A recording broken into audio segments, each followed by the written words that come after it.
समय एक जैसा नहीं रहता। पैसों का घमंड टूटते वक्त नहीं लगता। इस बात को समझाती यह कहानी डिवाइन ऑफ स्टोरी। शहर के सबसे पॉश इलाके में एक भव्य हवेली थी। ऊंची दीवारों से घिरी हुई, बड़े बड़े दरवाजे और कई कमरों वाली यह हवेली कभी रौनक से भरी रहती थी। हर समय यहाँ मेहमानों का आना जाना लगा रहता था। लेकिन समय के साथ सब बदल गया। अब यह हवेली वीरान हो चुकी थी।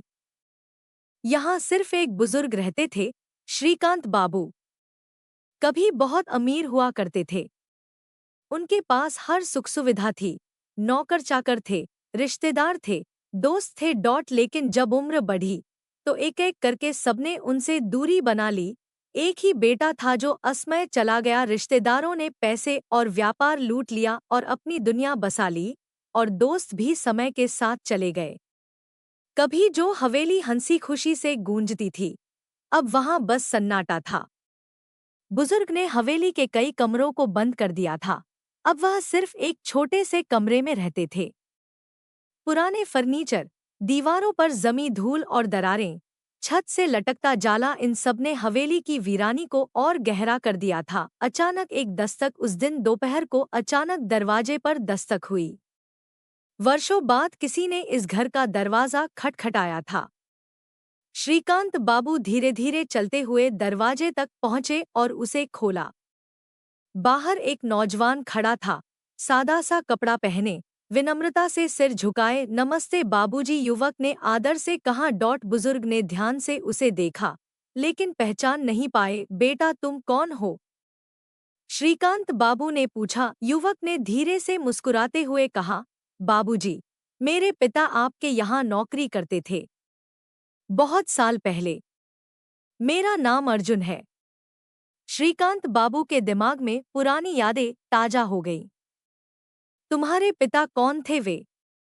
उन्होंने सोचने की कोशिश की। जी, रामलाल, वे आपके यहाँ नौकर थे।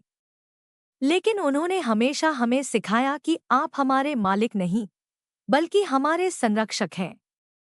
जब मैंने उन्हें बताया कि मैं इस शहर आ रहा हूँ, तो उन्होंने कहा कि आपको जरूर मिलूं। श्रीकांत बाबू का दिल भर आया। रामलाल, वही रामलाल जिसने उनकी सेवा कई सालों तक की थी, जिसे वे हमेशा छोटा समझते थे, आज उसी के बेटे ने उन्हें याद रखा था। बुजुर्ग ने अर्जुन को अंदर बुलाया। अर्जुन ने देखा कि हवेली की हालत बेहद खराब हो चुकी थी। वह यह देखकर दुखी हुआ कि जो इंसान कभी शान और ऐशोआराम में जीता था, आज अकेलेपन और उदासी में डूबा हुआ था। बाबूजी, आप अकेले रहते हैं? अर्जुन ने चिंता से पूछा। श्रीकांत बाबू ने हल्की मुस्कान के साथ कहा, हाँ बेटा, समय के साथ सब बदल गया। एक वक्त था जब यह घर गुलजार था, लेकिन धीरे धीरे सब छूटता गया। दौलत थी, रुतबा था, इसलिए शायद रिश्ते सिर्फ दिखावे के थे। जब जरूरतें खत्म हो गईं, तो अपने भी दूर हो गए। अर्जुन ने उनकी आंखों में नमी देखी। उसने धीरे से कहा, बाबूजी, मेरे पिता कहते थे कि इंसानियत और प्रेम से बड़ा कुछ नहीं होता। दौलत इंसान को कभी सच्चा सुख नहीं दे सकती। श्रीकांत बाबू चुप हो गए। अर्जुन की बात उनके दिल को छू गई। अर्जुन ने धीरे धीरे बुजुर्ग की देखभाल शुरू कर दी। वह हर रोज आता, उनके लिए खाने पीने की चीजें लाता, घर की सफाई करता और सबसे जरूरी बात, उनसे बातें करता। समय हमेशा एक जैसा नहीं रहता। दौलत, घमंड और शान शौकत पल भर में मिट सकते हैं, लेकिन इंसानियत और अपनापन हमेशा बना रहता है। हमें कभी भी अपने हालात पर घमंड नहीं करना चाहिए, क्योंकि वक्त बदलते देर नहीं लगती।